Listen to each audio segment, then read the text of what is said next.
للہ رب العالمین والصلاة والسلام علی سید الانبیاء والمرسلین وعلی آلہ واصحابہ الطیبین الطاہرین اما بعد اعوذ باللہ من الشیطان الرجیم بسم اللہ الرحمن الرحیم لن تنالوا البر حتى تنفقوا مما تحبون قال النبی صلی اللہ علیہ وسلم الخلق عیال اللہ فأحب الخلق إلى اللہ من احسن إلى عیالہ صدق اللہ العظیم وصدق رسولہ النبی الکریم اللہم صلی علی سیدنا و مولانا محمد وعلی آل سیدنا و مولانا محمد وبارک وسلم وصلی علیہ۔ انتہائی قابل قدر سامعین و ناظرین محترم، اللہ تبارک و تعالیٰ نے اس زمین پر انسان کو اپنا نائب اور خلیفہ بنایا ہے، اور پھر اللہ نے اپنی صفات اور کمالات کا اس میں عکس رکھا ہے۔ اس لیے ایک روایت میں ہے کہ اپنے اندر وہ صفات پیدا کرو جو اللہ تبارک و تعالیٰ نے تمہارے اندر پیدا کیے ہیں اور رکھے ہیں۔ مثال کے طور پر وہ کریم ہے، ہمیں کرم کرنا سیکھنا چاہیے۔ وہ رحیم ہے، ہم رحم کرنے کی عادت ڈالیں۔ اسی طریقے سے اللہ تبارک و تعالیٰ لوگوں پر مہربان ہے، رؤوف ہے، ہمیں رؤوف اور رحیم بننا چاہیے۔ اللہ تبارک و تعالیٰ کھلاتے اور پلاتے اور دیتے ہیں، تو اللہ کے دیے ہوئے رزق کو ہم لوگ اللہ کے راستے میں خرچ کریں اور لوگوں کو دیں۔ نبی کریم صلی اللہ علیہ وآلہ وسلم نے صحابہ کرام رضوان اللہ تعالی علیہم اجمعین کی زندگی میں جو انقلاب برپا کیا تھا، وہ سب سے بڑا انقلاب یہ تھا کہ اصحاب رسول حضور اکرم صلی اللہ علیہ وسلم کی وہ مقدس جماعت اس دنیا سے بالکل بے غرض، بے طمع، کسی قسم کی کوئی لالچ ان کو نہیں تھی، بلکہ اللہ اور اس کے محبوب کی رضا اور ان کے رضا کا حصول ان کی زندگی کا مقصد تھا۔ وہ یہ چاہتے تھے کہ ہمارا خالق ہم سے راضی ہو جائے، ساری دنیا قربان کرنی پڑے کر دیں، لیکن اپنے مالک کی حقیقی اور اپنے رازق کی حقیقی کو ہم راضی کریں۔ قرآن مجید نے نیکی کی تعریف میں جس کو ہم بر کہتے ہیں، اور یہ ہمارے ہاں جو ابرار کا لفظ استعمال کیا جاتا ہے کہ یہ بڑے صالح اور نیک لوگ ہیں، اس لیے قرآن مجید میں ہے کہ قیامت کے دن ابرار کی ارواح اور ان کے نام اعمال علیین جنت کے اعلیٰ مقام اور اس جگہ پر ہوں گے جہاں نیک لوگ، انبیاء، صالحین، صدیقین اور شہداء کے نام اعمال ہوں گے، اس میں یہ ابرار لوگ ہوں گے۔ ابرار یہ بر کی جمع ہے، اس کا معنی ہے کہ خیر خواہی کرنا، نیکی کرنا، ہمدردی کرنا، دوسرے کے ساتھ ایثار کرنا، تعاون کرنا، اپنے آپ پر دوسرے کو ترجیح دینا۔ اللہ کی صفات میں سے البر، اللہ کے پاکیزہ ناموں میں سے یہ ایک نام ہے کہ اللہ تبارک و تعالیٰ اپنی ساری مخلوق پر کرم کرتا ہے، ساری مخلوق پر رحم کرتا ہے، ساری مخلوق پر عنایت کرتا ہے۔ اس لیے حدیث پاک میں آتا ہے کہ ارحموا من فی الارض یرحمکم من فی السماء، ان پر رحم کرو جو زمین میں ہیں، وہ تم پر رحم کرے گا جو آسمان میں ہے۔ آسمان میں رحم کرنے سے مراد آسمان والوں میں یا تو اللہ کی ذات ہے کہ وہ اللہ اوپر سے تم پر اپنی رحمت نازل فرمائیں گے، یا اس سے مراد اللہ کے وہ مقدس اور مقرب فرشتے ہیں جو تمہارے لیے اترتے ہیں، اور اس رحمت کی وجہ سے کہ جو تم خلق خدا پر رحم کرتے ہو وہ تمہارے معاون بنتے ہیں اور تمہارے ساتھ تعاون کرتے ہیں۔ یہ پہلا سبق ہے کتاب خدا کا کہ مخلوق ساری ہے کنبہ خدا کا، یہ اللہ کی مخلوق ہے، اس کے ساتھ جو جتنی کرم نوازی، جتنی شفقت، جتنی محبت اور جتنے پیار سے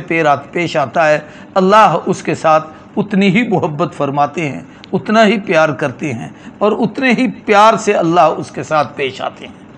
علماء نے لکھا ہے، حدیث پاک میں آتا ہے، نبی کریم صلی اللہ علیہ وآلہ وسلم نے ارشاد فرمایا البر حسن الخلق، نیکی کس چیز کا نام ہے؟ فرمایا نیکی اچھے اخلاق کا نام ہے، کہ لوگوں کے ساتھ اچھا اخلاق برتنا، اسی کا نام نیکی ہے۔ اور گناہ کی تعریف کی گئی والاسم ما حاک فی صدرک، گناہ یہ ہے کہ جو تیرے دل میں خود کھٹکے کہ جو تم کر رہے ہو، تمہارا ضمیر تمہیں ملامت کرے کہ غلط کر رہے ہو، تمہارا ضمیر تمہیں کہے کہ تم نے ٹھیک نہیں کیا، تم خیر کا کام نہیں کر رہے، اس سے دوسرے کو تکلیف دے رہے ہو، ایذا دے رہے ہو، نقصان پہنچا رہے ہو۔ اور دوسرا برائی کی ایک تعریف یہ بھی ہے کہ ولی سمواہا کفی صدرک، تمہارے دل میں کھٹکے، اور دوسرا یہ کہ وکراہتا، اور تمہیں یہ ناپسند ہو کہ ان یطلع علیہ الناس، اس پر لوگوں کو پتہ چل جائے کہ میرا کوئی عیب کسی کے سامنے ظاہر ہو جائے، میں اس کو اچھا نہیں سمجھتا۔ تو جو لوگوں کے سامنے اچھا نہیں سمجھتا تو کم از کم اپنے مالک کے سامنے بھی تو اس کو اچھا نہ سمجھیں، وہ گناہ نہ کریں۔ اپنے آپ کو گناہوں سے بچانا اور اس سے دور رہنا، اور جس کو تم دل میں برا سمجھتے ہو اس کو گناہ سمجھنا، یہ تو ہے گناہ۔ اور نیکی کی تعریف یہ ہے کہ خلق خدا کے ساتھ حسن سلوک کرو۔ قرآن پاک کے دوسرے پارے میں رب العزت کا ارشاد ہے، لیس البر ان تولوا وجوہکم قبل المشرق والمغرب، نیکی صرف اس چیز کا نام نہیں کہ مشرق و مغرب کی طرف منہ کر کے نماز پڑھو، بلکہ ولکن البر، لیکن نیکی اصل یہ ہے کہ من آمن باللہ والیوم الآخر، اللہ پر ایمان لاؤ، آخرت پر ایمان لاؤ، ملائکہ پر ایمان لاؤ، آسمانی کتابوں پر ایمان لاؤ، انبیاء علیہ السلام پر ایمان لاؤ۔ اور دوسرا حصہ فرمایا وآت المال، اللہ کے راستے میں مال قربان کرو، علی حبہ، اللہ کی محبت میں مال دو، ایک مطلب یہ ہے۔ دوسرا یہ ہے کہ اس مال کو ان فقراء، غرباء، مساکین کی محبت میں خدا کے راستے میں خرچ کرو، اور یہ کہ اپنے مال سے محبت ہی اس لیے رکھو کہ ہم اس سے محبوب چیز کو اپنے محبوب کے راستے میں یعنی اللہ کے لیے قربان کریں گے۔ اس لیے حدیث کی کتابوں میں عجیب و غریب واقعات آتے ہیں کہ قرآن پاک کی جب یہ آیت کریمہ نازل ہوئی، لن تنالوا البر حتى تنفقوا مما تحبون، چوتھے پارے کی پہلی آیت کریمہ ہے۔ رب العزت ارشاد فرماتے ہیں تم نیکی کے کمال درجے کو نہیں پا سکتے جب تک کہ تم اپنی محبوب چیز جو تمہیں سب سے زیادہ پسند ہے وہ اللہ کے راستے میں نہ قربان کر دو، یعنی جسے تم اپنے لیے چاہتے ہو وہ دوسرے کے لیے پسند کرو۔ اس لیے حدیث میں مومن کے ایمان کا کمال بتایا گیا کہ یحب لأخیہ ما یحب لنفسہ، جو اپنے آپ کے لیے پسند کرتا ہے وہ اپنے بھائی کے لیے بھی پسند کرے۔ مومن کی تعریف یہی ہے، اس لیے ایک حدیث میں ہے المؤمنون کرجل واحد ان اشتکا عینہ اشتکا کلہ ان اشتکا راسہ اشتکا کلہ، تمام اہل ایمان کو آپ یوں سمجھیے جیسے ایک جان ہوتی ہے، بلکہ ایک حدیث میں ہے کہ مسلمانوں کی مثال ایسے ہے جیسے ایک جسم ہو اور اس جسم کے کسی حصے میں اس کو درد ہو تو پورا جسم اس کو محسوس کرتا ہے، آنکھ میں درد ہو پورا جسم اسے محسوس کرتا ہے، سر میں درد ہو پورا جسم اسے محسوس کرتا ہے۔ اور نبی کریم صلی اللہ علیہ وسلم نے اپنے ہاتھ کی انگلیوں میں یوں انگلیاں ڈال کر فرمایا جیسے یہ ہاتھ مضبوط ہیں اسی طریقے سے مومن وہ ہوتا ہے جو اپنے دوسرے مسلمان بھائی کے ساتھ یوں مضبوطی کے ساتھ رہ کر اس کا ہمدرد بنے، اس کا غمخوار بنے، اس کا غمگسار بنے، اس کے ساتھ وہ تعاون کرتا ہو۔ تو نیکی کی تعریف یہ ہے کہ ایک تو نیکی میں تین چیزیں اس آیت کریمہ میں ہیں۔ سب سے پہلے تو ایمانیات ہیں، ایمان باللہ، ایمان بالآخرت، ایمان بالملائک، ایمان بالکتب، ایمان بالرسل، یہ سارے ان پر ایمان لانا جس کو ہم ایمان مفصل میں پڑھتے ہیں، آمنت باللہ وملائکتہ وکتبہ ورسلہ والیوم الآخر والقدر خیرہ وشرہ من اللہ تعالی والبعث بعد الموت۔ اور اس کا دوسرا حصہ جس کو قرآن پاک نے بیان کیا، فرمایا وآت المال علی حبہ ذوی القربى، اقربا رشتہ داروں کو اللہ کے رضا کی خاطر مال پیش کرنا، ان کو دینا، ان کا خیال کرنا، والیتامی، یتیموں کو دینا جن کا پرسان حال کوئی نہیں ہے، والد نہیں ہے، والدہ نہیں ہے، والدین نہیں ہیں، اور ان پر کوئی شفقت اور محبت کا ہاتھ رکھنے والا نہیں ہے، وہ اس حالت میں گئے ہیں کہ ان یتیموں کے لیے کچھ چھوڑ کر نہیں گئے۔ اسی طریقے سے والمساکین، وہ لوگ جو مسکین ہیں، مسکین اس آدمی کو کہتے ہیں کہ جو کم ہمت ہو، اس میں کمانے کی طاقت نہیں، مسکنت، جو زمین پر پڑے ہوئے ہیں، چمٹے ہوئے ہیں، یعنی کار کر کچھ نہیں سکتے، کرتے ہیں تو سارا دن مزدوری کرتے ہیں، شام کو ان کو اتنا نہیں ملتا کہ اپنے بچوں کو کچھ دے سکیں، یہ لوگ ان مساکین میں شامل ہوتے۔ وابن السبیل، ایسے ہی مسافر لوگ، جب آدمی سفر میں بادشاہ بھی ہو اور اس وقت اس کی ایسی حالت ہو جائے کہ اس کے پاس کھانے پینے کو کچھ نہ ملے اور اس کے پاس کچھ نہ ہو تو وہ اس وقت اس زکوٰۃ کا بھی مستحق ہوتا ہے، تو ان لوگوں کو دینا۔ ایسے ہی وسائلین، سوال کرنے والے، سائل کو سوال سے اپنی جگہ منع کیا گیا کہ وہ سوال نہ کرے۔ حدیث میں آتا ہے جس آدمی کی عادت ہو سوال کرنے کی، لوگوں کے سامنے دستے سوال پھیلانے کی، قیامت کے دن اس کے چہرے پہ گوشت نہیں ہوگا، ہڈیاں ہوں گی۔ لیکن ارشاد فرمایا کہ تمہارے سامنے کوئی سائل آئے تو اس کو جھڑک کر جواب نہ دیا کرو۔ اس لیے نبی کریم صلی اللہ علیہ وآلہ وسلم کو ارشاد فرمایا گیا فَأَمَّا السَّائِلَ فَلَا تَنْهَرْ، محبوب آپ کے پاس کوئی سائل آئے جھڑک کر جواب نہ دیں، بلکہ اگر کوئی سائل آتا ہے تو بڑے پیار کے ساتھ، بڑی محبت کے ساتھ اور بڑے انس اور الفت کے ساتھ اس کا تعاون کریں، اس کا خیال کریں، اس کے ساتھ ہمدردی کریں۔ اسی طریقے سے ارشاد فرمایا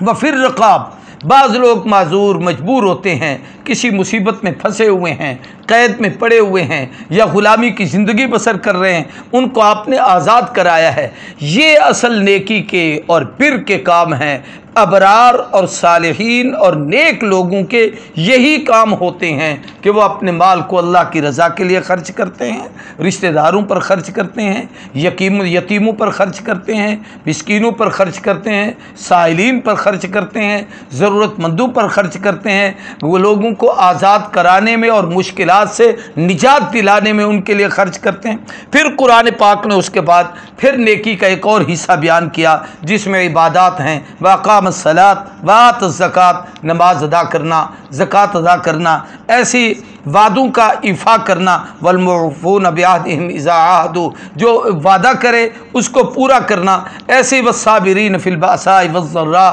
صبر کرنا مصائب میں، تکلیفوں اور مشکلات میں اللہ کی رضا پر، اور جب بھی کوئی آزمائش آئے اس پہ مالک کی رضا پر راضی رہنا۔ ایک طرف تو یہ نیک ہیں، قرآن نے دو صفتیں ان کی اور بیان فرمائیں۔ ایک تو فرمایا اولئک الذین صدقوا، یہی لوگ صدق والے ہیں، سچائی والے ہیں، دیانت اور شرافت والے ہیں۔ اولئک هم المتقون، اور یہی لوگ کمال تقوی والے ہیں کہ متقی اور پرہیزگار بھی اللہ کے ہاں یہی لوگ ہیں جن کی نیکیاں خدا کے ہاں قبول و منظور ہوتی ہیں۔ گویا نیکی کے لیے قرآن پاک نے اس کو 3 حصوں میں تقسیم کیا۔ سب سے پہلا حصہ تو عقائد کا ہے، عقیدہ درست نہیں تو کوئی عمل قابل قبول نہیں۔ عقیدے کی درستگی کے بعد اعمال میں پھر حقوق العباد کو اہمیت دی ہے، اس لیے درمیان میں مال غرباء، فقراء، مساکین پر خرچ کرنے کا حکم دیا۔ پھر اس کے بعد عبادات کا حصہ ارشاد فرمایا گیا۔ یہ ساری چیزیں بعد میں ہیں، لیکن اس سے پہلے یہ ہے کہ اللہ کے راستے میں خرچ کیا جائے۔ نبی کریم صلی اللہ علیہ وآلہ وسلم نے جو تربیت فرمائی تھی صحابہ اکرام کی، حدیث پاک میں آتا ہے کہ خود رحمت کائنات کی اپنی یہ حالت ہوتی تھی کہ بعض دفعہ مسجد نبوی میں آنے والے مال کا، جو مال غنیمت آتا تھا جہاد سے، مختلف مواقع سے، جگہوں سے، مسجد میں ڈھیر لگ جاتا تھا کہ ایک طرف سے کھڑا ہوا آدمی دوسری طرف کے آدمی کو نہیں دیکھ سکتا تھا، لیکن آپ وہ سب کا سب تقسیم کر دیتے تھے۔ ام المومنین سیدہ عائشہ صدیقہ رضی اللہ تعالی عنہا کے متعلق آتا ہے ایک دفعہ ان کے پاس بہت سارا مال آیا، آپ نے باقاعدہ اپنے گھر میں ایک برتن رکھا ہوا تھا، وہ بھر بھر کے سب کو وہ دراہم و دنانیر تقسیم کرتی رہیں، اور جب شام کا وقت آیا تو اپنی ملازمہ اور نکرانی سے کہا کہ بھئی روزے سے ہوں، کھانے کے لیے کوئی چیز لے آ۔ اس نے کہا اماں جان کچھ بھی نہیں ہے، آج آپ کے پاس اتنا مال آیا تھا، آپ نے سارا خیرات کر دیا، کچھ رکھ لیتے تاکہ شام کو آپ کے لیے افطاری کے لیے کچھ بچ جاتا۔ تو بی بی نے فرمایا تم یاد دلوا دیتی تو میں رکھ لیتی۔ یعنی یہ پوزیشن ہے کہ اللہ کے راستے میں دیتے ہوئے اپنا خیال نہیں ہے، بصد معذرت، انتہائی معذرت کے ساتھ ہم سب لوگ، ہماری پوزیشن یہ ہے کہ پہلے ہمیں اپنی جان کی پڑی ہوتی ہے، پھر اپنے خاندان اور رشتہ داروں کی، غرباء، فقراء، مساکین، ضرورت مند، وہ لوگ جب آتے ہیں تو پھر ہم ان کو بھول جاتے ہیں، ان کا غم بھول جاتے ہیں، ان کے استحقاق کو ہم بھول جاتے ہیں، اس طرف ہمارا دھیان اور ہمارا خیال نہیں ہوتا۔ حضرت ابو طلحہ ایک انصاری صحابی ہیں، ان قرآن پاک کی جب یہ آیت کریمہ اتری کہ لن تنالوا البر حتی تنفقوا مما تحبون، جب تک اللہ کے راستے میں اپنا پسندیدہ مال نہ دو اس وقت تک تم نیکی کے کمال درجے کو نہیں پہنچ سکتے۔ ہمارے ہاں یہ ہوتا ہے کہ زکوٰۃ دینی ہو تو گھٹیا مال، صدقہ دینا ہو تو گھٹیا چیز، عشر دینا ہو تو جو اپنے یعنی فصل میں سے بالکل بیکار اور گندی اور میل کچیل والی چیز ہے وہ نکال کے دیں گے کہ یہ صدقہ اور عشر دیا جا رہا ہے۔ ہمارے ایک دوست تھے، اللہ تعالیٰ رحمت فرمائے سب لوگوں پر، وہ مدارس میں بعض دفعہ کپڑے بھیجا کرتے تھے۔ تو ایک دفعہ میں حیران ہوا اور میں ان کی دکان پر بیٹھا تھا، یہ سمجھانے کے لیے کہہ رہا ہوں کہ غیبت مقصود نہیں ہے، میں ان کا نام یا تذکرہ بھی اس حوالے سے نہیں کرنا چاہتا۔ وہ 1.5 میٹر کا، 1 میٹر کا، آدھے میٹر کے چھوٹے چھوٹے کپڑے اکٹھے کر کے ان کو باندھ کر کہا کہ اتنے میٹر کل کپڑا ہو گیا، یہ 25-30 میٹر، اس کی ایک رسید بنا دو۔ میں نے کہا بھی یہ آپ کیا ہے؟ کہ لگے زکوٰۃ نکال رہا ہوں۔ میں نے کہا بھائی یہ زکوٰۃ کیسی ہے؟ جو آدھا میٹر کسی کو دے رہے ہو، یہ کسی کا کیا بنے گا؟ وہ بچہ اس کو پہن سکے گا؟ 1 میٹر سے کسی طالب علم کا سوٹ نہیں بن سکتا، کسی غریب کی ضرورت نہیں پوری ہو سکتی۔ تو اللہ کے راستے میں وہ اچھی چیز دو جس کو تم خود اپنے لیے پسند کرتے ہو، وہ دوسرے کے لیے دو تاکہ صحیح چیز اس تک پہنچے اور وہ اسے اللہ کے راستے میں آپ دیں جو اللہ تبارک و تعالیٰ کے ہاں بھی قبول ہو۔ تو حضرت ابو طلحہ انصاری رضی اللہ تعالیٰ عنہ کا ایک باغ تھا اور وہ بڑا خوبصورت تھا، اس میں ایک کنواں تھا، بیر روحا اس کا نام تھا یا بیر ہا اس کا نام تھا، اور وہ اس کا بڑا ٹھنڈا اور میٹھا پانی تھا۔ نبی کریم صلی اللہ علیہ وسلم کی خدمت اقدس میں حاضر ہوئے اور کہا اللہ کے رسول، جب اللہ نے ارشاد فرمایا ہے کہ میرے راستے میں پسندیدہ چیز دو، تو مجھے اپنی ساری جائیداد میں یہ باغ بہت پیارا ہے، مجھے اس کا ثمرہ اور مال بہت زیادہ پیارا ہے، اور پھر اس کا ٹھنڈا اور میٹھا پانی بہت پیارا ہے، میں سارے کا سارا قربان کرنا چاہتا ہوں۔ نبی کریم صلی اللہ علیہ وسلم نے اس کی داد فرمائی اور حوصلہ افزائی فرمائی اور آپ نے اس کو قبول فرمایا۔ ایسے ہی حضور اکرم صلی اللہ علیہ وسلم نے سیدنا ابی ابن قعب انصاری ایک جلیل قدر صحابی ہیں، اور یہ وہ صحابی ہیں جو قرآن پاک بہت اچھا پڑھتے تھے اور قرآن پاک جمع کرنے والے صحابہ میں سے ان کا شمار ہے، اور حضور نے ان کو فرمایا اقراہم ابی ابن القعب الانصاری، میری امت میں سب سے اچھا قرآن پڑھنے والا یہی ابی ابن قعب انصاری ہے۔ آپ نے ان کو روانہ فرمایا ایک علاقے میں کہ وہاں سے جا کر زکوٰۃ کا مال وصول کرو۔ ایک ساتھی کے پاس پہنچے اور اس صحابی کا مال دیکھا اور اس کے مال کو دیکھ کر کہا کہ تم پر 1 سال کی اونٹنی، یعنی اتنی چھوٹی عمر کا وہ جو ہے اونٹ کرنی کا بچہ، وہ تمہارے ذمہ ہے، زکوٰۃ میں آتا ہے، وہ دو۔ اس نے کہا یہ نہ سامان اٹھانے کے قابل ہے، نہ آدمی اٹھا کے سفر کرنے کے قابل، یہ چھوٹا سا بچہ لے کر کیا کرو گے؟ میں اس سے بہتر چیز، اعلیٰ قسم کا، اچھی نسل کا اور بہترین اونٹ تمہیں دینا چاہتا ہوں۔ انہوں نے کہا مجھے تو اس کے لینے کی اجازت نہیں ہے، چونکہ شریعت نے جو حد متعین کیا میں تو وہی لے جاؤں گا۔ انہوں نے کہا میں تو اچھی چیز دینا چاہتا ہوں۔ تو صحابی نے کہا، سیدنا ابی ابن قعب انصاری نے، کہ نبی کریم صلی اللہ علیہ وآلہ وسلم اس وقت فلاں جگہ پر تشریف فرمائے، آپ حضور اکرم صلی اللہ علیہ وسلم کی خدمت اقدس میں چلیں، اگر آقا قبول کر لیں تو مجھے کوئی اعتراض نہیں۔ چنانچہ حضور صلی اللہ علیہ وسلم کی خدمت اقدس میں حاضر ہوئے۔ پھر حضور صلی اللہ علیہ وسلم کو کہا محبوب میں بہتر چیز دینا چاہتا ہوں، یہ نہیں لینا چاہتے؟ تو حضور نے فرمایا اللہ کی قربت کا سبب ہی یہی ہے کہ جو تمہیں اچھی لگتی ہے وہی چیز خدا کے راستے میں دو، وہی اللہ کے راستے میں قربان کرو۔ تو یہ پھر اس کے بعد اس صحابی نے وہ اونٹ دیا۔ ایسے ایک صحابی کا مشہور واقعہ ہے کہ ان کے گھر ایک سیری آئی، کسی نے ہدیے کے طور پر بھیجی۔ انہوں نے کہا میرا تو گزارا ہو جائے گا، ساتھ والے کے گھر میں شاید کھانے کو کچھ نہیں، ان کے گھر بھیجی، انہوں نے اس سے اگلے گھر بھیجی، انہوں نے اس سے اگلے گھر بھیجی، انہوں نے اس سے اگلے گھر بھیجی، حتیٰ کہ 7ویں گھر 7 گھروں میں چکر لگا کے پہلے گھر پھر وہ واپس آ گئی۔ یعنی ہر ایک نے ایثار کا کمال کیا کہ میری تو خیر ہے، میں تو بھوکا پیاسا گزارا کر لوں گا، یہ دوسرے کے گھر پہنچ جائے۔ سیدنا عمر بن خطاب رضی اللہ تعالیٰ عنہ کا عہد خلافت تھا، آپ کی عادت شریفہ تھی کہ آپ راتوں کو پہرا دیا کرتے تھے۔ سیدنا عمر بن خطاب رضی اللہ تعالیٰ پہرا دیتے ہوئے آپ باہر تشریف لے گئے۔ آپ نے مدینہ طیبہ سے فاصلے پہ دیکھا ایک جگہ چراغ روشنی ہے، سوچا یہ پہلے تو کبھی نہیں تھی، لگتا ہے کوئی قافلہ آیا ہوا ہے۔ وہاں جا کے دیکھا تو ایک خیمہ لگا ہوا تھا اور اندر سے کوئی کراہنے کی آواز آ رہی تھی۔ آپ نے وہاں آواز لگائی، پوچھا تو ایک شخص نے بتایا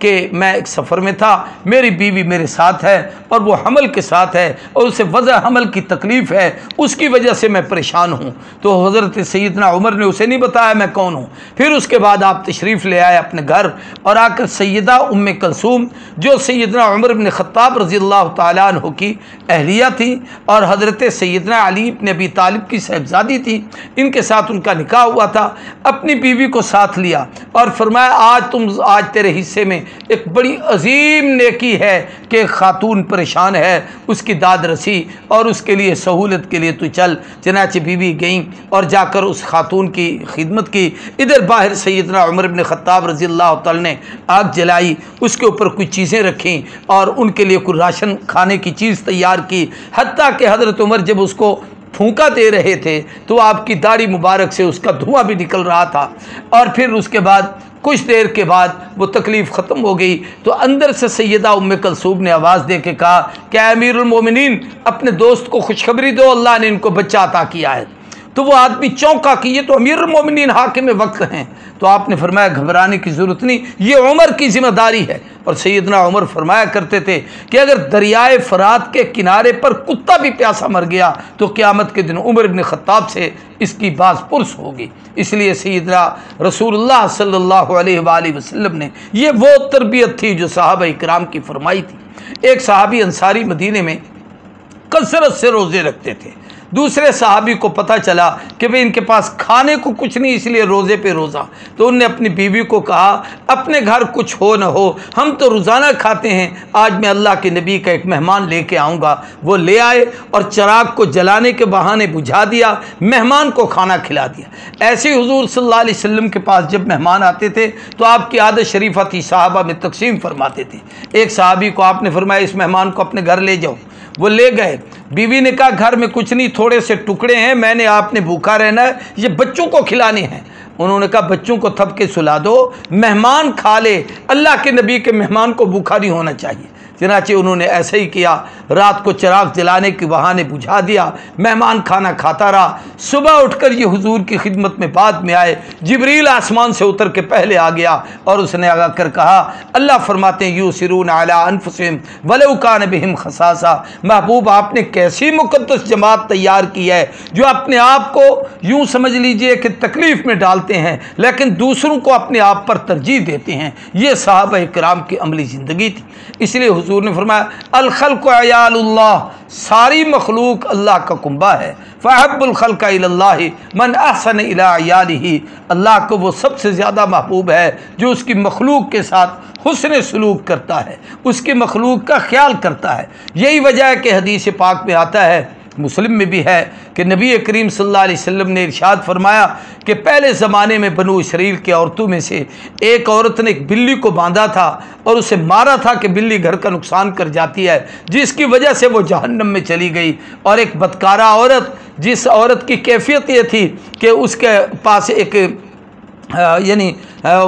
جا رہی تھی بدکاری کے حوالے سے یا کسی بھی، تو اس نے جا کے دیکھا ایک کتا بلک رہا ہے، سسک رہا ہے اور زندگی موت کی کشمکش میں ہے۔ اس نے اپنے گلے کا دوپٹہ گلے سر سے اتارا اور اپنے پاؤں کے جوتے اور موزے سے باندھا اور پھر اس کو پانی میں ڈال کر وہاں سے پانی نکالا اور وہ نچوڑ کے اس کتے کے منہ میں ڈالا۔ 2-4 مرتبہ جب ایسے کیا اور وہ پانی اس کے اندر گیا تو کتے کو ہوش آیا تو خدا کی رحمت کو جوش آیا۔ اللہ تبارک و تعالیٰ نے اس پر اس کی مغفرت کے فیصلے فرما دیے۔ میرے پیارے مسلمان بھائیوں، یہ مخلوق ساری اللہ کا کنبہ ہے، یہ اللہ کا گھرانہ ہے۔ ہمیں خلق خدا پر ترس اور رحم کرنا چاہیے۔ کرو تم مہربانی اہل زمین پر، خدا مہربان ہوگا عرش بری پر۔ جب زمین والوں پہ ترس کرو گے تو عرش والا تم پر ترس کرے گا۔ اس لیے علماء نے منع کیا ہے کہ پیشاب کرتے ہوئے خیال کیا کرو کہ تمہاری پیشاب کی دھار میں کوئی چیمٹی، کوئی کیڑا وہ نہ بہہ جائے۔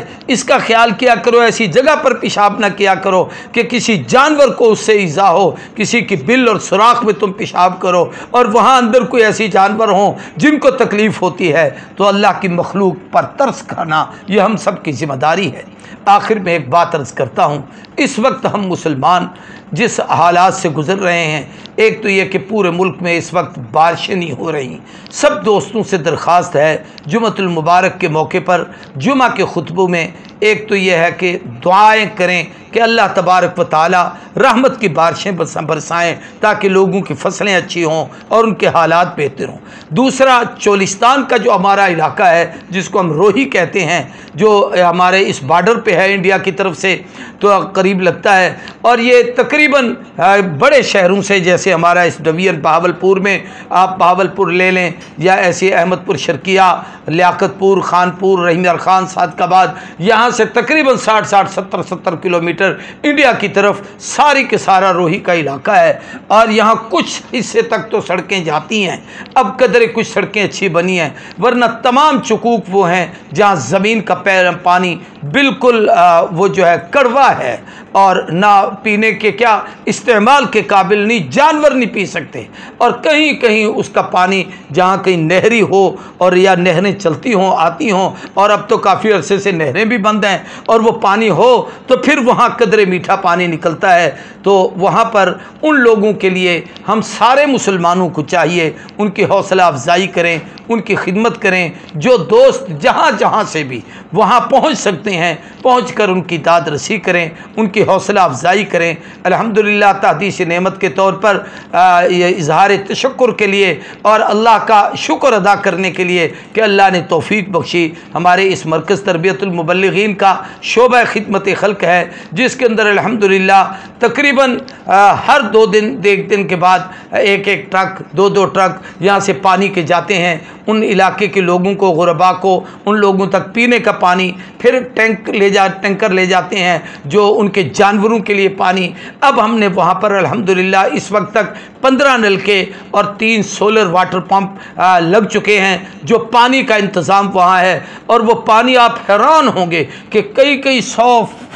فٹ کے فاصلے پر جا کے بستی ہے، اور پانی کتنی دور ہے، وہاں سے میٹھے نلکے کا پانی نکلتا ہے، پھر وہاں تک پہنچانے کا انتظام یہ الحمدللہ ہمارے ساتھی بڑی تگ و دو کے ساتھ، ان کے ساتھ ملک بھر میں اپنے جو مسلمان جہاں پر ہیں، جو انسان جہاں پر ہے، جو جس جگہ بھی بیٹھ کر ان کی ہمدردی کر رہا ہے، اللہ ان سب کو اپنی رحمت کے شایان نشان بہتر جزا عطا فرمائے، اور ہمیں اس نیکی کی توفیق عطا فرمائے۔ اور جو یہ نیکی کرتا ہے، اللہ کے ہاں ان لوگوں کو ابرار کہا گیا ہے، ان لوگوں کو صالح کہا گیا ہے، ان لوگوں کو نیکوکار کہا گیا ہے، اور ان کی نیکیوں کا اللہ تبارک و تعالی نے تذکرہ کیا ہے۔ اللہ ہم سب کو عمل کی توفیق عطا فرمائے، انسانی ہمدردی کی توفیق عطا فرمائے، خلق خدا کے ساتھ حسن سلوک کی توفیق عطا فرمائے۔ کئی لوگوں کے جانور مر گئے اور وہ جناب بڑے پریشان ہیں، جن لوگوں کا گزارے اسی پر ہوتا تھا، حتیٰ کہ کئی مہینے گزر جاتے ہیں